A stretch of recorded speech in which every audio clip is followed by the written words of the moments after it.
మధ్యప్రాచ్యంలో యుద్ధం వల్ల దేశంలో వాణిజ్య వంట గ్యాస్ సిలిండర్ల కొరతపై కేంద్రం కమిటీని ఏర్పాటు చేసింది. ప్రస్తుతం ప్రభుత్వం గృహ అవసరాలకు వాడే వంట గ్యాస్ సరఫరాకి అధిక ప్రాధాన్యత ఇస్తోంది. ఫలితంగా మార్కెట్ ధరలకు వాణిజ్య వంట గ్యాస్ సిలిండర్ల వినియోగించే హోటళ్లు, రెస్టారెంట్లకు సరఫరా కొరత ఏర్పడింది. ముంబై, బెంగళూరులో ఈ ప్రభావం మరీ ఎక్కువగా ఉంది. ఆయా రంగాల నుంచి వచ్చిన విజ్ఞప్తులను సమీక్షించడానికి చమురు మార్కెటింగ్ కంపెనీల 3 ఎగ్జిక్యూటివ్ డైరెక్టర్లతో కమిటీని ఏర్పాటు చేశామని చమురు మంత్రిత్వ శాఖ ఎక్స్లో పోస్టు చేసింది. భారత్ ఏటా సుమారు 31.3 మిలియన్ టన్నుల ఎల్పీజీని వినియోగిస్తోంది. ఇందులో 87% గృహ అవసరాలకు వినియోగిస్తున్నారు. మిగిలింది హోటళ్లు, రెస్టారెంట్లు వంటి వ్యాపార సంస్థల్లో వినియోగిస్తారు.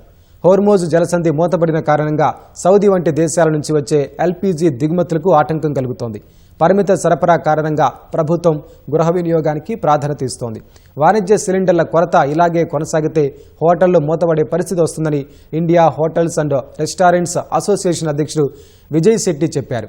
ఈ నేపథ్యంలో కేంద్రం కమిటీని ఏర్పాటు చేసింది. దేశంలో తగినంత ఇంధన నిల్వలు ఉన్నాయని చెబుతూనే ఎల్పీజీ ఉత్పత్తిని పెంచాలని రిఫైనరీలను మంత్రిత్వ శాఖ ఇటీవల ఆదేశించింది. వంట గ్యాస్ రీఫిల్ బుకింగ్ గడువును 21 నుంచి 25 రోజులకు పొడిగించింది. దిగుమతి చేసుకున్న ఎల్పీజీలో గృహేతర కోటాను ఆసుపత్రులు, విద్యా సంస్థలు వంటి అత్యవసర విభాగాలకు మాత్రమే ప్రాధాన్యత క్రమంలో సరఫరా చేస్తున్నట్లు కేంద్రం స్పష్టం చేసింది.